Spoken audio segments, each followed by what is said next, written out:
Fala pessoal, sou Mauro, economista do Porquê. Começa agora mais um episódio do Economista em Tudo.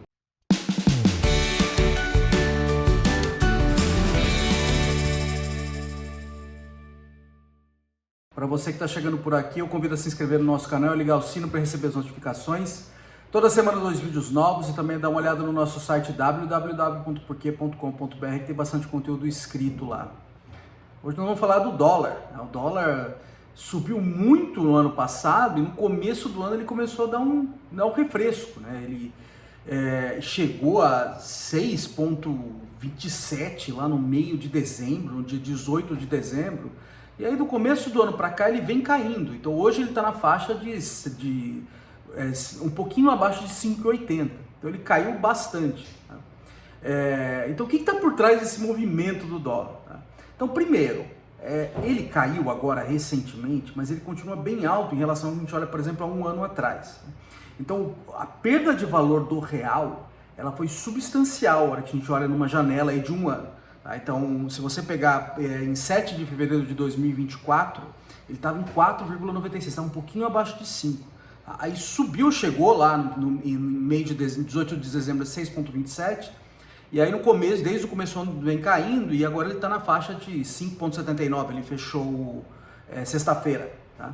E aqui eu estou olhando agora no começo do dia, aqui na segunda, quando eu estou gravando, está mais ou menos estável em torno desse patamar, né?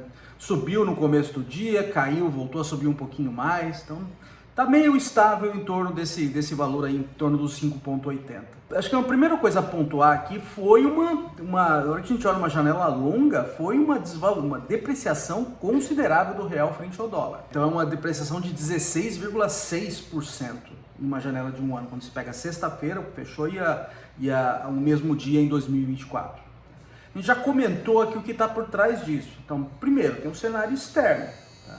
E tem um cenário interno. O que está acontecendo no cenário externo? Tá? É a eleição do Trump. Desde ali de outubro, mais ou menos, começou a ficar claro que ele estava ganhando força, e aí depois, na eleição, ficou claro que ele tinha ganho. Tá? O Trump promete esse aumento generalizado de tarifas, que é uma tarifa, um imposto sobre importação. Essa perspectiva de tarifas altas, ela tende a gerar uma inflação mais alta de curto prazo nos Estados Unidos, à medida que esse imposto ele é repassado para os consumidores. Tá? E essa perspectiva de inflação faz com que o Banco Central americano, tá, que vem lutando já há alguns anos contra uma inflação acima da meta deles, né, que é 2% ao ano, ele tende a segurar a taxa de juros dele num patamar mais alto. Tá? E uma perspectiva de taxa de juros mais alta nos Estados Unidos significa também um dólar mais forte.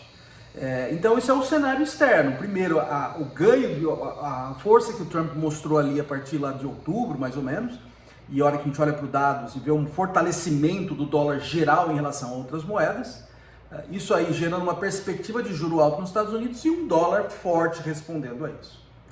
Só que isso não é toda a história, e não é nem grande parte da história.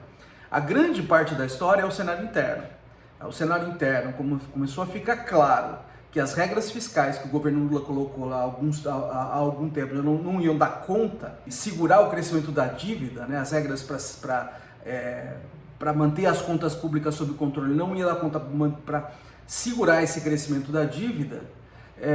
Isso aí começou a gerar mais desconfiança com relação à dívida pública brasileira, e isso faz com que o Brasil fique menos interessante para investimento estrangeiro, diminui a oferta de dólar aqui dentro e o preço do dólar suba.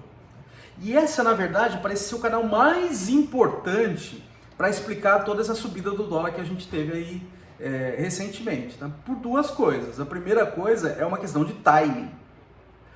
O dólar começa a ficar forte em relação a outras moedas do mundo lá para outubro. E o real começa a depreciar lá para o meio de 2024. Tá?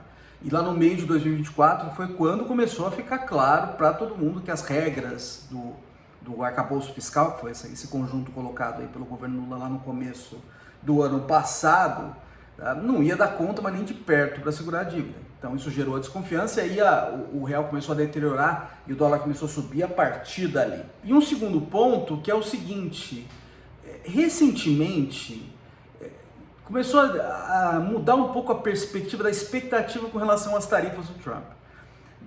Não está muito claro ainda que se é para valer mesmo que ele vai levantar todas essas tarifas todas, ou se ele vai usar essas tarifas como um instrumento de negociação, como ameaça. Isso já aconteceu agora no caso da Colômbia, que a gente comentou há 2 semanas atrás, aconteceu com o México, aconteceu com o Canadá. Ele ameaçou, conseguiu concessões em outros lados, e aí acabou recuando, pelo menos temporariamente. Então essa perspectiva que essas tarifas podem acabar não sendo implementadas, tirou um pouco desse peso desse dólar forte. Aí você viu o dólar também perdendo força em relação a muitas outras moedas recentemente. Então tem uma questão de timing, tá? O dólar começa a ganhar força com relação a outras moedas, que é a parte do cenário externo, apenas ali em outubro. Tá? E aí o real já desvaloriza muito antes disso. Um segundo ponto é uma questão de magnitude. A hora que a gente olha ao longo do ano ali, todo esse período que aconteceu, toda essa desvalorização que aconteceu, ela é muito alta quando comparada à desvalorização de outras moedas frente ao dólar. Tá? A maioria das moedas perdeu valor frente ao dólar, tá? Mas o real foi uma das que mais perdeu. Isso indica que, primeiro, o dólar está fortalecendo em relação a outras moedas. Segundo, tá? Como o real perdeu mais força quando comparado a outras moedas relevantes, isso indica que esses fatores internos estão pesando e pesando muito também. Então você tem essas duas coisas, o timing e a magnitude também da depreciação, e tudo indica que os fatores internos estão ganhando força. Outra coisa que acho que sinaliza um pouco que esses fatores internos são importantes, tá? Foi o que aconteceu hoje. Hoje, segunda, veio uma ameaça do Trump colocar tarifa em um monte de coisa, em aço, alumínio, para vários países. O dólar mexeu muito pouco aqui no Brasil. Tá? Ele chegou a abrir em subida, depois caiu, e aí agora está subindo um pouquinho, tá? Aqui no começo da segunda-feira que eu estou gravando. Tá? Então, é uma indicação que mais uma indicação que esses fatores externos, eles importam, obviamente, mas não são tão fortes assim. Tá? O movimento que está acontecendo, o grosso do movimento que está acontecendo no dólar, são esses fatores internos. Tá? Então aí vem um segundo ponto na discussão. O que mudou de janeiro para cá, no começo de janeiro para cá, que o dólar caiu, tá? Muito importante, assim. A hora que olha a janela longa, a depreciação é substancial. O que aconteceu foi uma pequena variação, uma variação grande, na verdade, ao longo desse mês aí que passou janeiro e começo de fevereiro, tá? Mas nem de perto compensa o que aconteceu ao longo do ano. Tá? Mas o que aconteceu aí no começo do ano? Então acho que tem duas coisas. Primeiro, eu já comentei que o cenário externo, tá? Que não está claro ainda se essas tarifas vão para frente ou se elas só são ameaça. Tá? Então deu uma acalmada no lado externo. Mas eu já comentei que tem um cheiro que o setor externo pega pouco na variação do dólar que a gente está observando. Mas se o cenário interno ele melhorou, tá? A resposta não tem nenhuma indicação que ele tenha melhorado. A minha interpretação para o que está acontecendo é o seguinte: foi um certo exagero a variação do dólar ali no começo do ano, no ano passado. Tá? Um certo pânico em relação ao lado fiscal, que piorou, obviamente, mas não piorou desse tamanho a ponto de dar uma depreciação de chegar ao dólar a quase 6,30. Tá? E o que está acontecendo aqui é uma correção de rota. É lógico, é fácil para mim falar que teve um exagero exposto depois, observando como engenheiro de obra pronta. Mas é a minha interpretação, tá? Que tá tendo uma correção aí que, assim, gerou um certo pânico em relação ao Brasil, que está corrigindo um pouquinho, em parte. Então o dólar está parecendo que está chegando no ponto que ele deveria estar. Por que eu acho que teve um pouco de pânico em relação a isso, em relação ao real, à situação fiscal do Brasil? Tá? Porque o dólar aqui no Brasil, nessa época, no fim do ano passado, ele chegou a ultrapassar, em termos reais, depois você corrige a inflação, o nível que estava lá no fim do governo Dilma. O fim do governo Dilma era assim, estava completamente fora de controle a situação. A situação fiscal do Brasil, se olhava para frente, não tinha perspectiva nenhuma. Agora, tem perspectiva? Tem alguma, ela é ruim, mas tem alguma.